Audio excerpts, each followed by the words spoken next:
নমস্কার বন্ধুরা, আপনাদের অসংখ্য ধন্যবাদ ভিডিওটিতে ক্লিক করবার জন্য। আমি আপনাদের চ্যানেল হোস্ট আসিফ ইকবাল। আপনারা দেখছেন টেক আড্ডা বাংলা।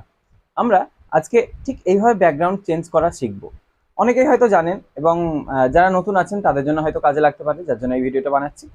এবং আপনারা দেখতে পাবেন এখানে ব্যাকগ্রাউন্ড ইউজ করা কিভাবে চেঞ্জ করছি, তার জন্য আমি জাস্ট একখানা গ্রিন স্ক্রিনের ইউজ করছি এবং আমাকে খেয়াল রাখতে হবে যেন লাইটটা খুব ভালোভাবে চারিদিক থেকে সমানভাবে পড়ে। কম আলো পড়লে কিন্তু এখানে এডিটিংয়ে আপনার প্রবলেম হবে। এবং আপনাকে খেয়াল রাখতে হবে যে পর্দা বা যাই ইউজ করুন না কেন এক রঙের ইউজ করবেন এবং সেটি যেন কোঁকড়ানো না হয়, লাইট চারিদিক থেকে ঠিক হয়। তো এই ভিডিওটি শুরু করতে চলেছি। ভালো লাগলে অবশ্যই লাইক করবেন দেখার পর, আর ভিডিওটি স্কিপ করবেন না, স্কিপ করলে হয়তো প্রবলেম হতে পারে। তো নতুন হলে সাবস্ক্রাইব করবেন। চলুন আর বেশি কথা না বাড়িয়ে শুরু করা যাক। প্রথমত আপনাকে চলে যেতে হবে আপনার এডিটিং অ্যাপসে। আমার কাছে আছে কাইন মাস্টার, চলে গেলাম। এ দেখুন আমার এই প্রথমের ইন্ট্রো যেটা আপনারা দেখেছেন সেটা এটি। এরপরে আমাকে কি করতে হচ্ছে ভালো করে দেখুন। প্রথমে চলে যাবেন মিডিয়া ফাইলসে, ব্যাকগ্রাউন্ডসে যেই ফটোটা নিতে চাইছেন নেবেন।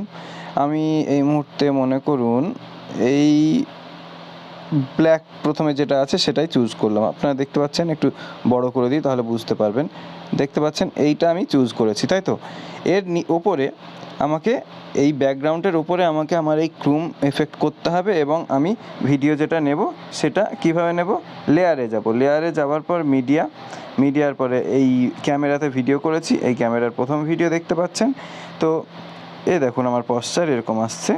তো এইভাবে ফিট করে দেখে নেওয়ার পরে আমাকে কী করতে হবে, প্রথমত এই যে চারকোনা ফ্রেম রয়েছে এটাকে আমি ক্রপিং করে নেব। ক্রপ করলে কী হবে, এই যে ব্লু গ্রিন সব মিশে আছে এগুলো কেটে দিতে হবে। আমাকে শুধু গ্রিন এফেক্টের জন্য নিতে হবে গ্রিন পর্দাটুকু নিলাম। ওকে করব। স্ক্রিনের উপর ক্লিক করলে এরকম একটা দাগ চলে আসবে। এরপরে আপনাকে অ্যাডজাস্টমেন্ট করতে হবে কীভাবে। এখনও দেখুন এদিকে ব্যাকগ্রাউন্ড ব্ল্যাক রয়েছে আর আপনার যেই সবুজ পর্দাটা ব্যবহার করেছেন সেটা রয়েছে। তো এই মুহূর্তে আমাকে যেতে হবে ক্রোমাকিতে ক্লিক করার পর এনেবেল করে দেবো। জাস্ট এনেবেল করে দিন। এখন দেখুন এখনও কাজ হয়নি, মানে এখনও পুরোপুরি ব্ল্যাক হয়নি। কী করতে হবে, অ্যাডজাস্ট করতে হবে আমাকে এটা ধরে। তো এইভাবে অ্যাডজাস্ট করতে অনেক কষ্ট হবে। প্রথমেই চলে যাবেন শো মাস্কে গিয়ে দেখবেন আপনার বডিটা পুরোপুরি সাদা করে ফেলতে হবে। ঠিক আছে, এবার অ্যাডজাস্ট করাটা আপনার নিজের কাছে কীভাবে করছেন দেখুন। এই এই হচ্ছে আবার হচ্ছে না, তো আমাকে চেষ্টা করতে থাকতে হবে। হ্যাঁ, পুরো বডিটা আমার থাকবে সাদা এবং দেখুন অনেকটা হয়ে গেছে। হ্যাঁ, এবার যেমন পুরোটা সাদা হয়ে গেছে, এই যেটুকু অংশ সাদা থাকবে সেটুকু অংশ আমার এফেক্ট নেবে। তো অলমোস্ট হয়ে গেছে, দেখুন বুঝতেই পাচ্ছেন।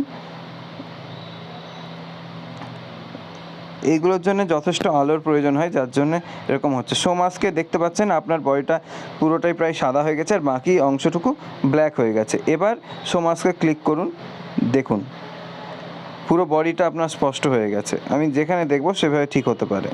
ঠিক আছে, আশা করি বুঝতে পাচ্ছেন।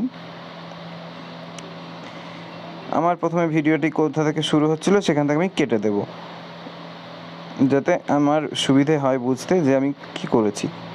Trim to left play head, ঠিক আছে, এটা ধরে একটু এগিয়ে দেব, হয়ে গেল। ঠিক আছে, এবার দেখুন আপনার কিন্তু পুরো বডিটাই চলে এসেছে ফ্রেমের মধ্যে, ব্যাকগ্রাউন্ড পুরোপুরি চেঞ্জ হয়ে গেল।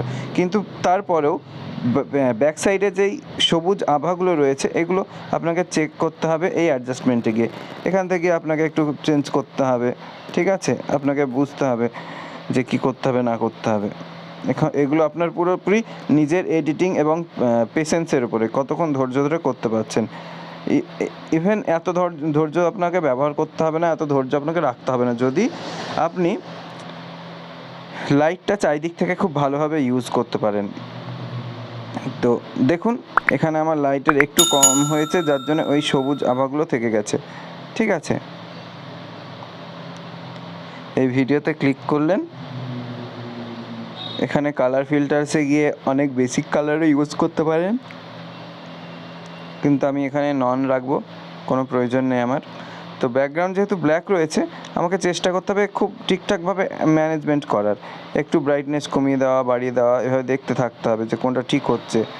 ঠিক আছে, তো আশা করি বুঝতে পেরেছেন।